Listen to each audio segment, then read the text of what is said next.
feel like a lot of people say fake it till you make it. And I feel like that's kind of true in some way, you know, like you don't have to have it all to start something, work your way up towards it.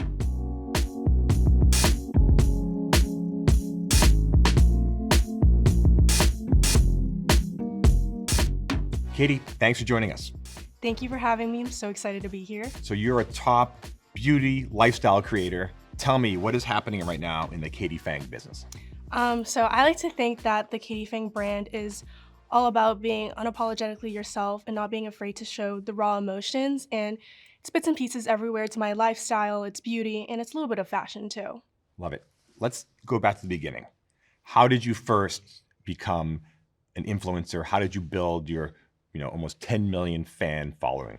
It was actually a total accident. I didn't plan it at all. It was my senior year of high school. I was working as a hostess at this restaurant and we would have on-call shifts, and I got called into work suddenly this one day that I really didn't want to work and I was super upset.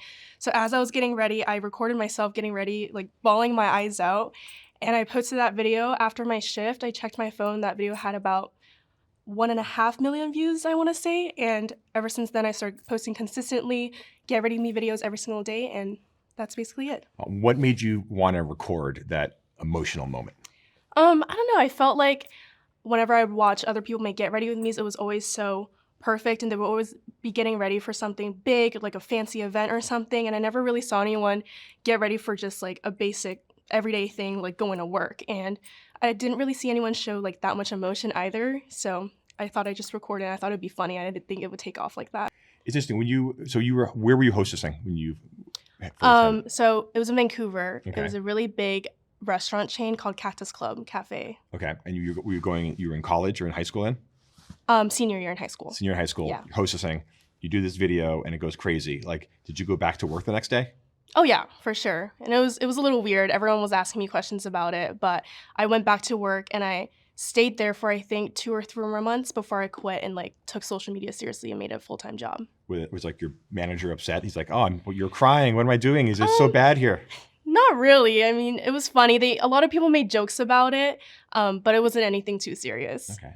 What was the next? So suddenly you get this viral moment. Right. What is the next part of the game plan? What do you do next after that? I guess the next thing was signing with my team and starting to take it seriously. I feel like that's one mistake I made when I first started. I didn't take it seriously. It was just kind of like a little fun thing. And because it was happening so fast, I had so many people reaching out, wanting to join my team or just manage stuff for me. And I felt like I wanted to be in full control of everything. So I rejected a lot of that help. But now I've learned that it's okay to have someone that's experienced in this field, because when I was first starting off, I didn't know anything about social media. And when brands would ask for my rate, I didn't even know what to say. So it was good to let someone else take control with that and help me grow my business further. So you had this one viral video. Mm-hmm. And then as soon as that hit, were people reaching out to you? And then how did you decide what to post next? Yeah, I had a few brands reach out to me, but I didn't really pay attention to that because, like I said in the beginning, it was just for fun. And I think I decided to just post get ready with me's every single day because, I don't know, it was just something that I liked to do, and it got me up early in the morning and motivated me to go to school. Wow. And fast forward today, what is the business like right now? Today, I've expanded into, so I still make get ready with me's every single day, but I've expanded into more a lifestyle content. So I do a little bit of everything. I also just moved to New York last September. So my content has changed a lot. It's a lot of lifestyle, a lot of fashion, a lot of like cooking videos. And I feel like my audience have really grown with me as well. I interview a lot of creators, and I always ask, like, what is the toughest part about being a creator? And I always think it maybe like be living in the public life or maybe haters, but everyone always says it is that pressure to create, kind of that treadmill of like every day, every other day. How do you deal with that? Because you said you post every day. Tell me how that works. And do you kind of prepare a topic, or you just hit the camera lights, and you just kind of open up with what's on your mind? I actually don't like to plan my content. I feel like if I think too much about it and plan too early ahead, it just doesn't feel as authentic to me and it just feels too curated. So I actually like to film when I'm in the moment, when I feel like it's something that I want to share. All my get ready with me's, I'll only film if I feel like it, if I feel like I have something that I want to share or just like talk about for the day. But if not, I try not to force myself or it just doesn't come across authentic. Oh, and you said before, you're You're at NYU right now. You're a sophomore at Yes. NYU at Gallatin. Yes. Go NYU, NYU grad. Tell me, how do you balance this creator career with a rigorous undergrad career? I think just reminding myself to stay grounded and surrounding myself with people that support me through the good and bad times, like my family and my friends, and also just realizing what I want to prioritize. So I chose to go back in school and just learning how to say no, because I feel like when I first started social media, felt like I had to say yes to everything because everything was so new and so exciting. But now I've learned that it's okay to say no and doesn't make me look like a bad person. And yeah. What was your first brand deal that kind of like made you realize, wait a minute, this is not for fun. This could actually be a career? So one of my biggest collaborations when I first started was with Glow Recipe. We came out with a limited kit that was sold in Sephora, and in that kit there was a toner that I would use in every single one of my videos and all my get ready with me's. So my audience had already known that I was a longtime fan of the brand, and so when that kit launched, it was a huge success because it just came across so authentic. Wow. And tell me your current brand partnerships right now. Yeah, so last fall I was named as the face of Cetaphil's Gentle Exfoliating line, which is so crazy. And recently I just came out with a little bundle with Summer Fridays. I'm coming out with a phone case with Wildflower, and I have a few really exciting campaigns for next year as well. What is the best way for a brand and a creator to work together? How does like a healthy and also like high return partnership look like? I think the brand has to align with the creator's content and their audience, and their product has to just make sense. If it's just random and out of the blue, it's just not going to make sense at all. And the audience can also definitely detect that it's inauthentic and it just doesn't feel real. Do they, when you do a brand deal, do they kind of say, Katie, just like, we love what you do it with our stuff? Or are there kind of requirements? Do they give you scripts? How does that work? Yeah, there's some brands that are super strict that I actually don't really love to work with when they give me a full curated script and say, you have to say exactly this, do exactly that. That's when I turn those down because I just feel like it's just too curated. But brands that give you like really a lot of creative freedom, they let you make the creative concept, and they allow you to say kind of, I guess, just word how you would want to promote the product, and I guess that just comes across more authentic. I read that you have a wide audience, but you also have a very powerful younger audience, younger Gen Z, even Yes, Gen Alpha, which I can't even think about. What is Gen? Tell me about like what the Gen Alpha audience is, and like what do they resonate with, and how might that be different than a Gen Z audience?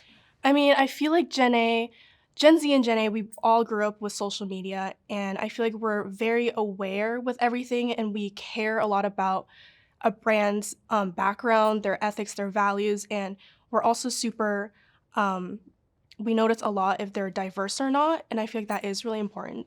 If you could go back in time and give yourself one piece of advice the minute before you're going to post your crying video that made you internet famous, what would that advice be about being a creator and about the business? I would probably say to not wait for the perfect time and to just do it, because with social media, it's really often that you can post the most random video that you feel like will definitely not do well, but that will always end up being the video that blows up the most and gets millions and millions of views. They're kind of on the back of that. Millions of folks want to be, if you ask Gen Z, Gen Alpha, what do you want to be? They say want to be a creator. What advice would you have for somebody who wants to dive into this world? I would say to not be afraid, because I feel like a lot of people shy away from this industry because they're afraid of the negativity or the feedback that they might get, but that is just kind of the cons that come with this job. But yeah. In a world where anyone can post and anyone can publish, what are your secrets about standing out and getting a community? Staying consistent for sure, and making sure that your videos are engaging throughout the whole entire time, and just not being afraid to show your personality. Wow. You know, you're in school now, but you're also a big creator, brand deals, big business. Where do you see this going? Like, if we're talking in 4 years after you graduated, like what would you hope to be doing? As of right now, I do want to just continue building my brand and, graduate. But in the in the future, I have thought about making my own product or coming out with my own line of some sorts. What would the first product be? There's so many possibilities, but I guess what would make most sense for me is a beauty line, but I've also been really into like fashion and jewelry especially. everyone talks about, analytics because you get so much information about your users. How do you use data and numbers to kind of build your brand, reach your audience? Some people study it like it's, an exam. Other people just ignore it and just kind of do their natural thing. Where do you fall? I don't really pay too much attention to my analytics, but I would say if I'm posting a video and it doesn't do very well, I like to look back at the video and see what I did differently compared to my other videos that do super well. Maybe the hook wasn't strong enough, maybe I was talking too slow, or maybe it just wasn't engaging enough, and then I'll just pivot from that. What is your social media diet like? Are you constantly online, like looking for trends, following people? Are you in your comment section all the time? Like, tell me what does that work? For sure. I consume a lot of content because that's where I get my inspiration from other creators. And I also really love engaging with my community. When I post a video, I feel like I'm on my phone for the next 3 hours, just checking the comments and seeing the feedback that I'm getting and just engaging with them. What's like a day in the life for you? Ooh. Because you're balancing all these things. Yes. Day in my life, typically I would wake up, and as I'm getting ready, I'll usually film a get ready with me. So then that would be one video for the day. That's good to get content out of the way first. Right, exactly. First thing in the morning. And it feels so organic and natural to me because I feel like every time I get ready now, I'm always recording, and it's just fun. It's like a FaceTime video almost. Okay. I get ready, and then I'll go to my first class, come back, grab something to eat, and I like to get all my work done in the morning. So I'll do either schoolwork or just emails, any of that. And then I'll go to my last classes of the day. And then at the end of the night, I like to meet up with my friends. It just keeps my social life going. You said you're online all the time, obviously as part of your job, but also your generation as well. Like, how do you turn off from it? Like, do you feel like you need to escape from that, from the community? For sure. I feel like sometimes it can get to be a little much. So I've been trying to set more boundaries, not putting my phone away, but just turning off social media at a certain time and just, I guess, spending it with my family and my friends instead. Yeah. You put so much of yourself online. Like you said, your first viral moment was you upset and really crying about that. How do you kind of balance sharing so much of your emotions with the fan base, but then also keeping your own personal stuff, being your own person? Right. I like to show a lot of raw emotions online. And it could be a good thing, it could be a bad thing too. I like to also protect my mental health because I think the more you share online, the more people can take that information and twist it up in some way. But yeah, I've started to learn that there are some things that just need to be kept private and doesn't need to be shared to the whole internet, because I feel like in the beginning I felt pressure to kind of share everything because I felt like that was what people wanted. Okay. How do you deal with kind of mean comments and haters? I mean, I feel like in the beginning, I was super sensitive to it. So when I first started seeing videos speculate about me or I saw mean comments, I felt like such a strong urge to defend myself and reply back to everything. But now I've just learned that it's okay to chill out and take a step back. And no matter what you say, at the end of the day, people are going to hate no matter what. And as long as you and the people around you know who the real you are, then that's all that matters. In terms of, it's interesting on that note, you said you have a lot of Gen Alpha followers. And there's been a lot in the media and books written about kind of mental health and social media, especially with young women, young girls. What do you see happening in that space, and what advice do you have for people out there? I mean, mental health is a big thing, especially with the younger generation, because we're on social media a lot, we're online so often. So I think it's really important to protect yourself from it and just, stay close to your friends and your family. In social media, everyone knows the algorithm runs everything. Do you have any tips and secrets that you use to take advantage of the algorithm to get attention, or do you just do your own thing and kind of just trust the machines? I think it's a little bit of both, but my biggest tip would be staying consistent.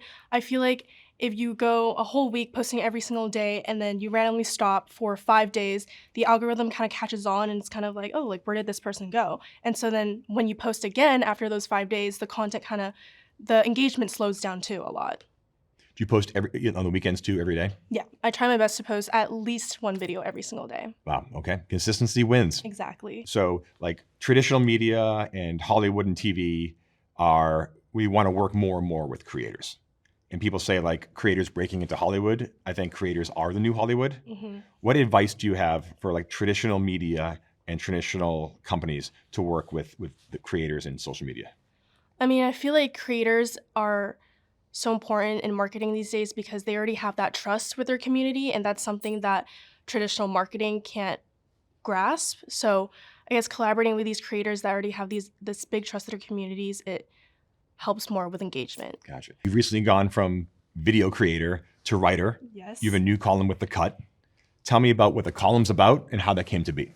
So the column, it's a monthly beauty column. People can ask me questions every month and I answer them. And it's actually such a full circle moment because I actually majored in journalism my first semester of university. So it kind of just paid off and it's super fun. It just launched this month in September and we had like a little cafe meet and greet with some people where I got to connect with people in real life.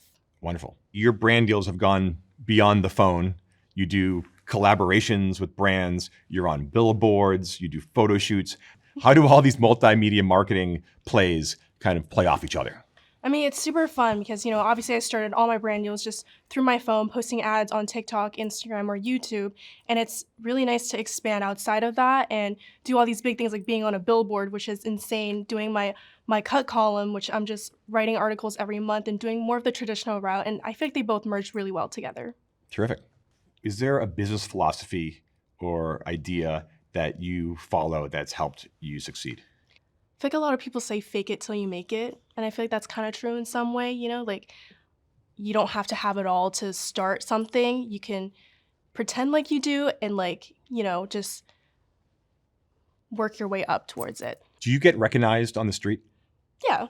How do you kind of deal with that? It's fun. It's really fun. It's nice to connect with people in real life and have an actual conversation with them rather than just behind a screen. No. And you've done a lot of great collaborations with brands and beauty brands and lifestyle brands.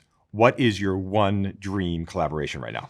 I would probably say first person that comes to mind is Scarlett Johansson. She's such an amazing, one of the best and most caring celebrity makeup founders out there. And I don't know, I think her work ethic is amazing. And would you like interview her? Oh, yeah. What would you ask Scarlett Johansson? What would your first question? Ooh, probably how she came up with her beauty brand.